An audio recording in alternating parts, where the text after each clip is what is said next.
I'm Danielle. I'm from a wider organisation called the Australian Centre for Social Innovation, but we just call it TACSI because it's way too long. And I'm particularly going to talk about the Family by Family project. I'll tell you a little bit about myself because I actually work in the child protection space, but I'm a visual artist. I got a Bachelor of Visual Arts and ended up being really inspired to use my camera to work with homeless youth in Adelaide. And I ended up running a program for 106 guardianship young people. I think it's a different term in New South Wales, but children who've been removed from their family home and put into the care of the state. And I did that for 7 years, and actually the way I found out about TACSI is they came and shadowed my program that I was running. And I guess over that time what I got really passionate about, and through meeting these young people, was families and keeping kids at home and not putting them into a system that in some cases is compounding trauma on young people. A bit about myself. TACSI, we're all about building innovation and the capacity of innovation in other organisations as well as starting on the ground projects. So we've got, we're doing that currently here in New South Wales with the government. The New South Wales government have been very open to actually innovating and trying new things, and I've found it really inspiring working here. I've been with the Family by Family program from the beginning, and I've relocated over to New South Wales to get it started here. So it's been really exciting to come on like this journey. But we also, as well as helping other people innovate, we also spread solutions. So we have 2 solutions, and I'm just going to mention one which I wasn't going to because of who we have in the room. Is a new solution called Weavers, which is a peer-to-peer solution for people who are in caring situations. So I always get really emotional when I talk about old people. I've only just discovered this about myself. People who care for a loved one often care for them for 6 to 12 years, and they call it the long goodbye. And along with that often comes feelings of guilt, mental health issues. You never get a rest, you then feel guilty for feeling like you're blaming the other person. And so Weavers was set up to take people with lived care experience and link them to people who are caring for a loved one. And the other solution, which is My Baby, Family by Family, is what I'm going to talk about. So in 2010, when TACSI first started, we asked what was the biggest social problem that we could tackle in Australia, or in South Australia at that stage, and everybody said child protection. So to give you a little bit of an understanding of the problem, in South Australia, 1 in 5 children are notified by the age of 16. Here in New South Wales, 1 in 3 children are notified. Last year, in New South Wales last year, there was 69,000 notifications of significant harm to a child made in this state. So it's just of significant harm. If you looked at notifications across the state, it was more about 158,000 notifications that were made. So the child protection system over the last 2 years has doubled its intake of kids coming into the care system, and it's at a point where it's at breaking point basically. And there needs to be some new thinking done about how we can actually help families rather than create significant damage to families. So these are our original families that helped co-design the Family by Family program. What we did is we worked with 100 families who were interfacing with the child protection system in South Australia, and we prototyped and co-designed a program that would work for them. So as soon as we were coming up with ideas and saying, hey, how about this? I know that's crap, we'd never do that. We'd never walk through the door of our service. What about this? And the very next day we were presenting them with a new idea.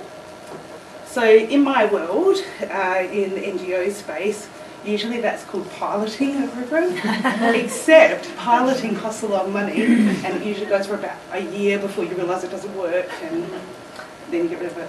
Prototyping, the prototype of Family by Family happened over 13 weeks before we came up with what is now Family by Family.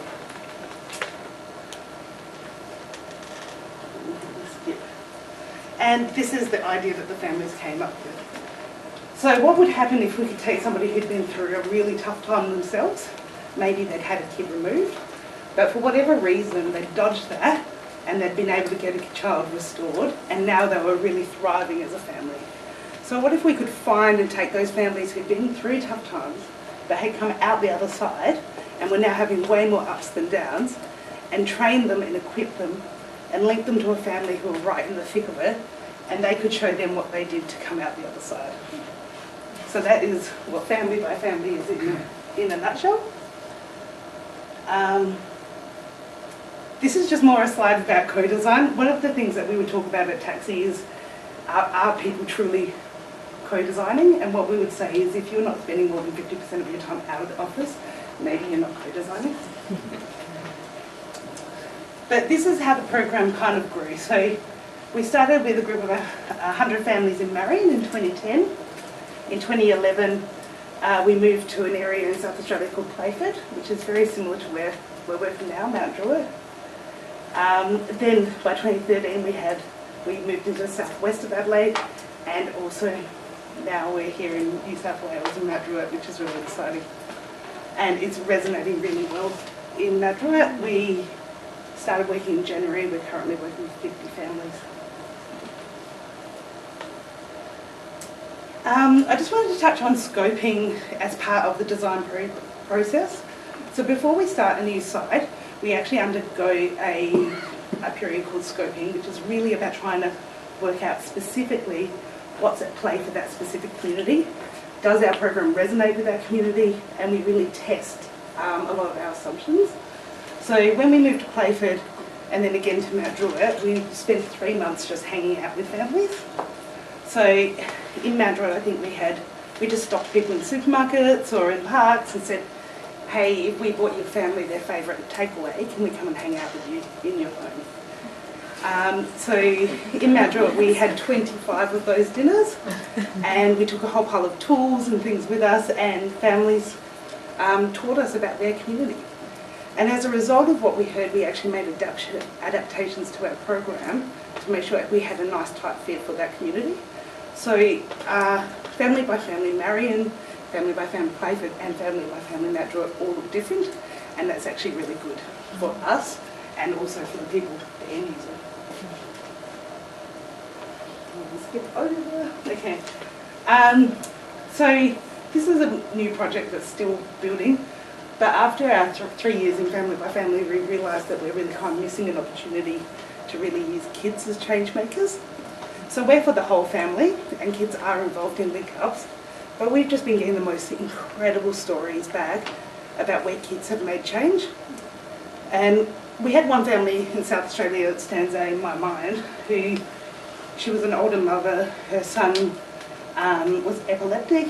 He'd been born premature and had a whole pile of health issues that had come with that, but had also been put into the class at school for kids with learning difficulties, and was very much marginalised within the schoolyard. And she'd been linked to a family called Wendy. We had little Layla, who was 5 years old, and Jacob had never really had any friends at school, and really school for him looked like going to school, being bullied, coming back home. That was really hard for his mum, and she didn't really know how to help him with that either. But they linked up, and what had happened is the two kids went to the same school. And Jacob was being bullied one day, and Layla, all she did was nah, he's cool. We hang out with him on the weekend, he can play with us.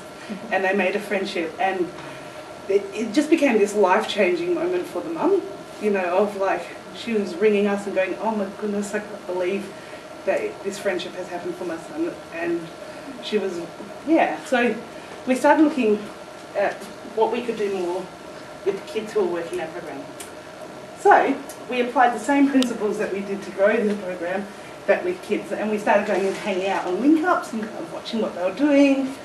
We started asking them questions, showing them cards, and we're now starting a project around kids specifically as change makers, which will roll out across all 3 sites. The cards were really interesting because really we wanted to see what kids put as priorities, and they had things like sleepovers and PlayStations, and but they also had quality time with a parent, getting praise from your mum or dad, and every single kid prioritised praise from a parent and quality time with the family over things like sleepovers, playstations, which really surprised me. I thought that we were going to get like, oh yeah, that's what I love the most.